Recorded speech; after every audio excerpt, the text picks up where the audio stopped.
Hello everybody and welcome to the anime G.B.U, where I take a look at an anime series and I give you the good, the bad, and the ugly. Because we all know that anime has all three of those things. The good, the bad, and the ugly. It makes a wonderful trifecta effect that we all love and adore. So, what anime series am I talking about today? Well, I'm talking about The Devil is a Part-Timer. So strap on your McRonald uniform and get ready to summon some magic, because it's time to use the celestial force of good to take on the satanic forces of evil in The Devil is a Part-Timer. So what's the plot of this anime series? Well, that's actually quite simple. You see, the devil is trying to take over Enta Isla. Now, why is he trying to take over Enta Isla? Well, because he's evil. He wants to rule the world. Although we don't know why or how or, well, for that matter, what the hell gives. But either way, he wants to take over Enta Isla. That's fine and dandy and all that. I'm perfectly content with that. But honestly, why? We never really find out. But the plot thickens. After taking on the hero Amelia and getting his ass handed to him royally, I might add, we're basically find out that the devil and Asiel are now forced to go to our world through the gate. They decide to make a tactical retreat. Yes, the devil drags his little butt-kissing general along for the ride, I guess, but that's fine, I don't care. Because, well, let's just put it this way. Asiel's an ass, but he's a lovable ass, but he's still an asshole. Well, arriving in our world, the devil finds out that there is no magic. Yeah, because we've decided to go the technology route. Screw magic to the wall. We don't need that crap. No, we got smartphones. We have PlayStations. We have computers. What's this black magic of which you speak? Yeah. So him and Asiel find out that the only way they can survive in our world is they're going to need to find jobs. In this case, that means they're going to have to actually, quote the devil, find work. After finding a crappy one-room apartment owned by, I swear, has to be the Loch Ness Monster from hell, they end up basically figuring out what they want to do, with the devil taking a part-time job at a anime equivalent of McDonald's called McRonald, and Asiel becoming his basically living butler. Yeah, I know. It makes no sense to me either, but then again, it's an anime series. What do you expect? The list of characters are included in this, and they're actually quite difficult to remember, so I had to pull up the list here. So we got Sadao Mao, who's basically Satan Jacob, or Satan. I'm just going to call him Sadao because it's easier. You have Emiyusa, a.k.a. Amelia the Hero, the hero of Enta Isla. Yeah, who cares? See, I'm pretty sure she's named the daughter of a devil, or the daughter of an angel, but honestly, I don't care. Let's see here. I think so, huh? Yeah, no. Yeah, don't really care. You have Asiel. Yes, his, yeah, good old Asiel. You have Chio, who's Satan's basic, co-worker at McDonald's, / she likes him, he doesn't realize it. It's funny. Lucifer, another character that comes in about episode 5 as being the main part of the villain. He arrives in our world with Oba, attempting to destroy the devil and Amelia because the Church of Enta Isla wants them dead, because they think they're in cahoots with one another.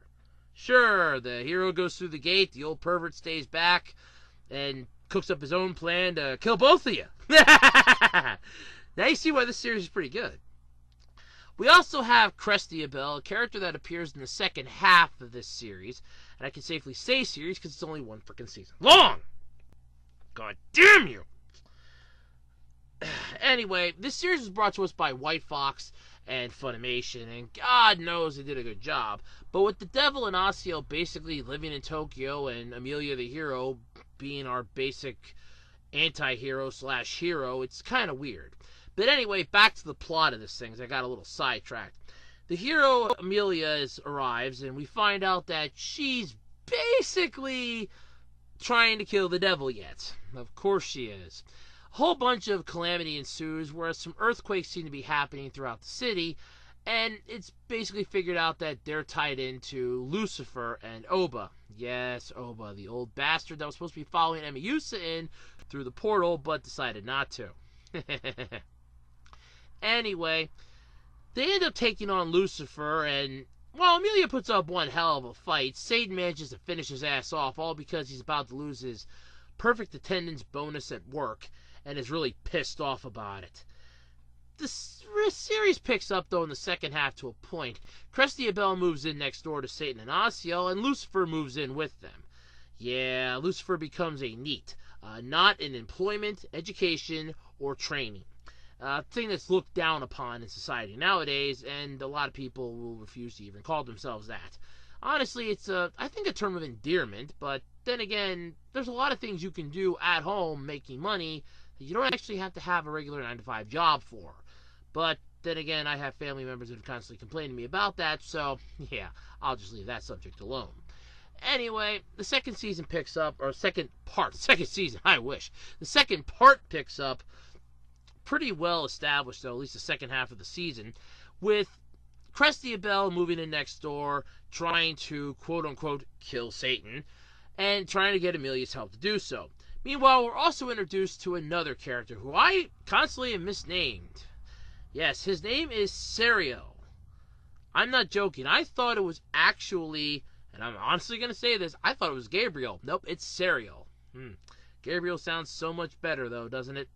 Anyway, he's basically trying to stop Amelia and the devil, and he has the power to nullify the Celestial Force, the power that gives Emiusa the ability to draw upon her Celestial Blade.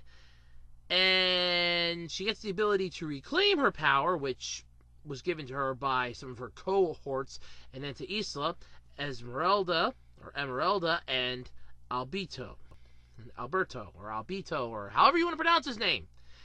They end up managing to find a way to get her powers back so that she can at least take on the devil should he ever decide to go evil. However, big newsflash for all them concerned, he has no intention of going evil. Sure, he'd like to get some magic back, maybe return then to Isla, but honestly, he's more content in our world just living and relaxing. He gets himself promoted to shift manager at McRonald and actually makes a name for himself. It's actually quite good, and honestly, I approve of the entirety of it. But with everything, there's always a good part, a bad part, and an ugly part, and hence what we're getting into. The series, though, itself ends on a cliffhanger. Well, cliffhanger plot-wise. I'll explain, but basically 13 episodes in, and the series ends. The final battle between Serial, Emiusa, and Sadao is pretty lackluster, and that's pretty much how the series ends. So, that's the plot. Honestly, it's not much of a plot, but it's still good and it can be ironed out. There are some filler episodes thrown in, yet they do play an integral role into the plot line and this overall story as it is. However, there are some things that I don't like, so it's time to start dissecting this thing in the good, the bad, and the ugly. So let's get started, shall we? So what's good about this thing? Well, honestly, I like the character designs.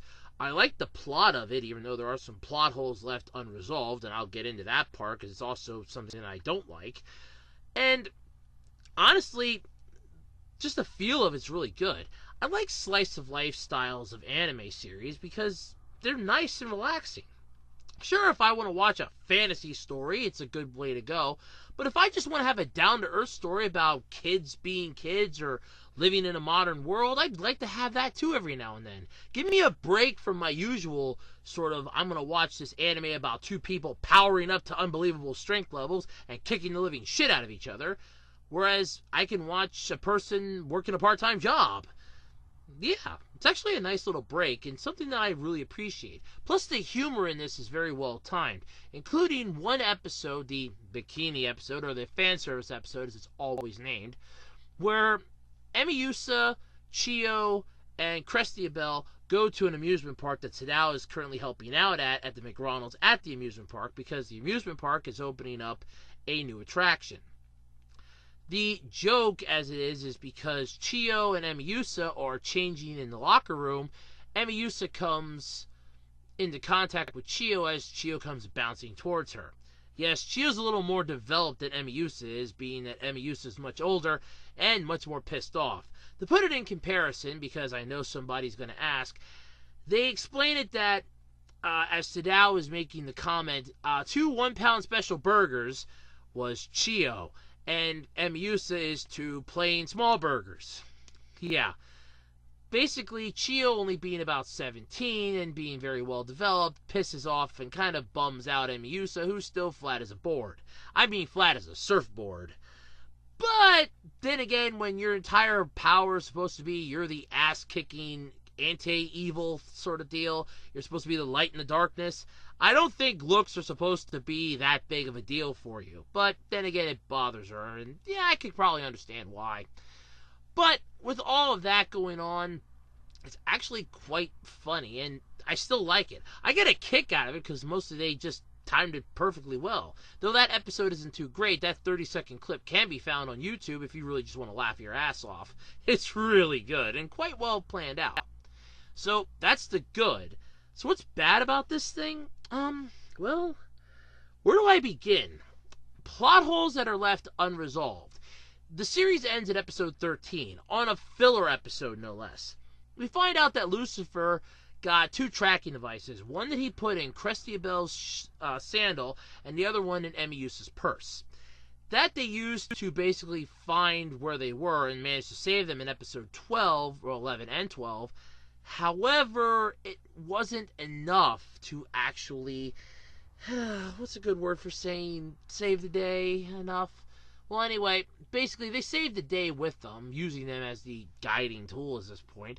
However, it's time for the repercussions to come about. Basically, it's time to pay the piper, or in this case, pay the debt collector, who's going to be coming around and debiting their account on the first, because both those tracking devices are a crap ton of money. Meanwhile, Emiusa, who is constantly stalking the devil, it's hinted multiple times that she kind of has feelings for him, and I'm sorry. I have to laugh at that every time because it's just humorous. But anyway, she ends up finding out that a whole bunch of boxes in that were delivered to his apartment, and she thinks that he's in cahoots with one of his former members in Enta Isla. Kind of impossible, taking that it's hinted that they killed them, but then again, Lucifer was apparently killed and he's still alive. So, yeah. Anyway, the boxes apparently are part of a buy-up scam, and Lucifer fell for it, and basically the person in charge of the scam out-devils the devil. And thus, the series ends with Asiel and Sadao literally, and I mean this, literally having barbecue. That's it! The credits roll, the series is done. No plot resolution. Does the devil go home? Does he decide to stay? Does he finally return Shio's affection? Does Emiusa back the hell off? What about Crestia Bell? What about Lucifer? Does Asiel finally pull a bug out of his ass and pull the rod out of his keister? What the hell happens to the rest of the series? And thus we never know. And that's the ugly part of this. Yes, I'm into the ugly now. The bad is the fact that the plot holes aren't resolved. The ugly is that we only got 1 season of this thing. 1! It's bad enough we have characters that are added in, hardly ever mentioned again, except for like a one-off clip, or I'm going to contact this one to quickly find out if anything's going on in Enta Isla, and that's it! Crestia Bell gets added in the second half and really does very little to add to the story, other than, I'm the next door neighbor, I'm trying to kill Satan. That's great! Lucifer adds more to the story, and he was introduced in episode 5, you little witch. I'm not even lying. Emiusa is a joke in the second half, finally getting the ability back to reclaim her celestial force. It's completely useless if Sariel can apparently nullify the celestial force. So what was the point of building her character up in confidence-wise and making her a fan favorite?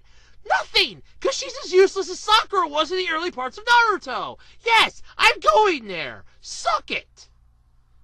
My final verdict: for The Devil is a Part-Timer, it is a good series. Yes, it's only 1 season long. I'm not a fan of that. It pisses me off to no end. I will always complain about it only being 1 goddamn season!